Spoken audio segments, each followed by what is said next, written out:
In today's video, I'm going to show you how to open Claude Code on Windows in just a few simple steps. If you've been trying to launch it from the command line and weren't sure where to start, don't worry. This guide will walk you through it clearly and quickly. This is a useful setup tutorial whether you're brand new to Claude Code or you just need a fast reminder of how to open it properly.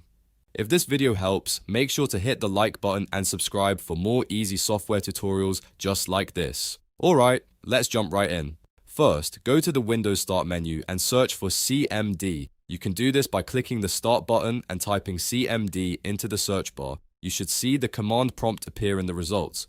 Once it shows up, right-click on it and choose Run as Administrator. This step is important because it opens command prompt with the permissions Claude Code may need to run correctly. If Windows asks for confirmation, go ahead and allow it.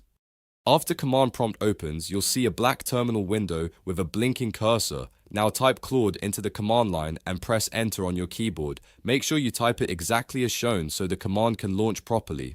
After a moment, Claude Code should start up and display its welcome message. That's your sign that everything is working correctly and Claude Code has opened successfully. If you see the welcome screen, you're all set and ready to begin using the tool. From there, you can start working inside Claude Code just like you normally would. If it doesn't open right away, double check that you ran command prompt as an administrator and that the command was typed correctly. Sometimes, small permission issues or typing mistakes can prevent it from launching, so it's always worth checking those details. And that's how you open Claude Code on Windows in a quick and easy way. If this tutorial helped you out, please give it a like, subscribe to the channel, and turn on notifications so you never miss the next walkthrough.